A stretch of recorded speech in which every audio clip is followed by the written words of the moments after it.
Hello and welcome to another Gavin Entertainment video. It's Art here with the review of The Batman starring Robert Pattinson, a Warner Brothers picture now available on HBO Max, and that's how I watched it, was on HBO Max. Let me just say that the cast is top notch. I love Jeffrey Wright in the film as Commissioner Gordon. You've got Zoe Kravitz as Catwoman. You got Robert Pattinson, yes, that Robert Pattinson, as the Batman and Bruce Wayne. And I do think Robert Pattinson gets that Bruce Wayne is the mask, not Batman, because Batman is who Bruce Wayne really and truly is. The movie itself is an amalgamation or an approximation of the comic books Batman Year One and Hush. Those are two of the most venerable tentpole Batman comics, and they are good in and of themselves. This movie is good, however, it does have quite a few flaws, which we'll get into in a moment. First, we're tackling the good, then we'll tackle the bad here in a few minutes, or the pros and the cons, whatever you may like. But the movie is good, the action is good, they don't waste time telling you Batman's backstory for the most part. I mean, they dive into it a little bit, but it's only because it's integral and central to the plot.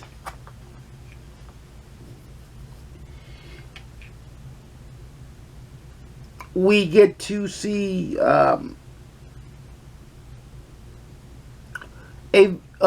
the new version of the Batmobile and Batcycle in the movie, which is nice to see. We get to see a cool holding of the Batarangs,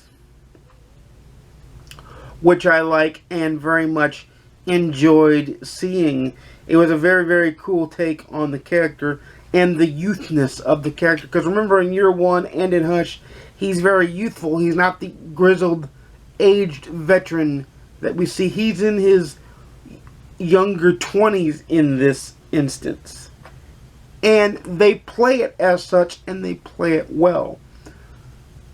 Now, Commissioner Gordon, Jeffrey Wright, or Lieutenant Gordon in this case, soon to be Commissioner Gordon, everybody knows, that's not a spoiler, played by Jeffrey Wright, is amazing. He got to take on one of my iconic roles in Felix Leiter in the James Bond franchise recently, and he now takes on Lieutenant Gordon / Commissioner Gordon in the Batman franchise, and this man hits it out of the park. But could you expect anything else from a top-notch, venerable actor that starred in Boardwalk Empire as well? He is truly one of the bright spots and gives kind of gravitas and grounding to Robert Pattinson's Batman. Now, yes, Robert Pattinson does, he is the one from Twilight. I don't know which vampire he played because it was Sparkles and bullcrap. I never watched it. But I can tell you that he's an excellent Batman. He gets the brooding, dark, sensible nature of Batman. So you're thinking, wow, you must have really liked this movie. I did, and I didn't.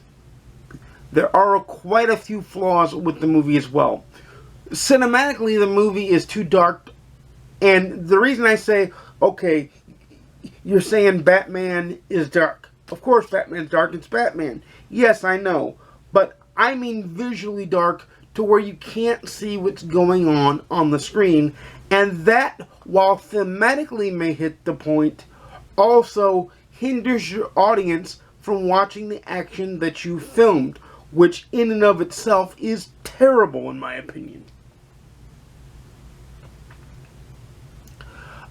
Another flaw is that the movie is god-awful too long. It is 2 hours and 56 minutes long, 3 hours long, give or take, and it feels every bit of it. The movie has a pacing problem. It is slow at points When it picks up and is good for the last hour and a half, 2 hours, it's good. But that first hour makes it feel like 5 hours. I actually had to pause and take a break from the movie in order to get up the will to finish the movie.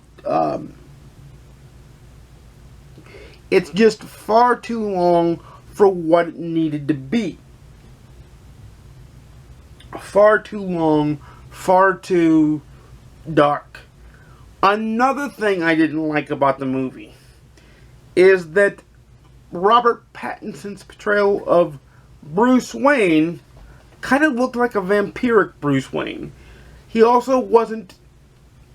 Now, yes, you could say that his pale white skin, Robert Pattinson's pale white skin in and of itself, is the reason why it looked vampiric, but the hair wasn't right, the hair wasn't coiffed right. Yes, I know it's nitpicking, but this is Batman, this is an iconic character, and this is a franchise I love dearly. So you can understand why I would have these complaints.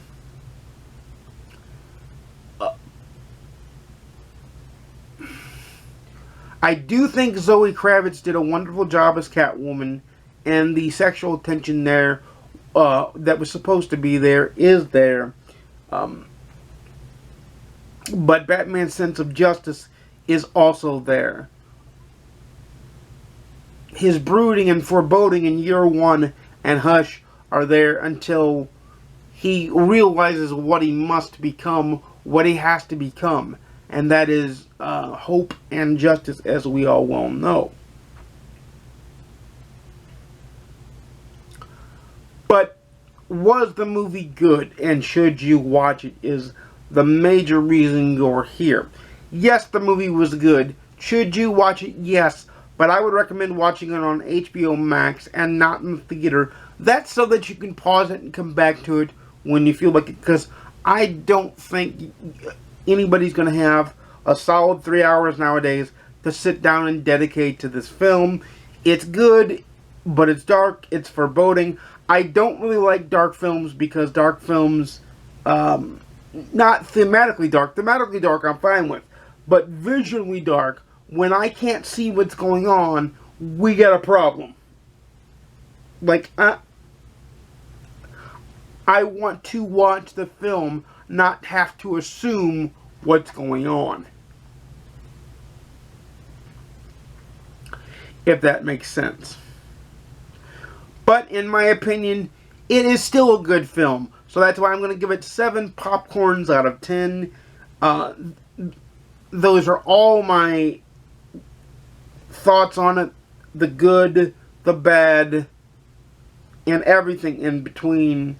Leave in the comments down below if you've seen the Batman. Try to keep it spoiler free for those that haven't. And let me know what you thought of the Batman. But until next time, you know I make videos every Monday, Wednesday, and Saturday at 12:30 p.m. Central, 10:30 a.m. Pacific, 1:30 p.m. Eastern. Please like, comment, subscribe for more if you like what you see. And please ding the notification bell to be notified when I upload a video. And without further ado, I'll see you at the same bat time on this same bat channel. And until next time, peace.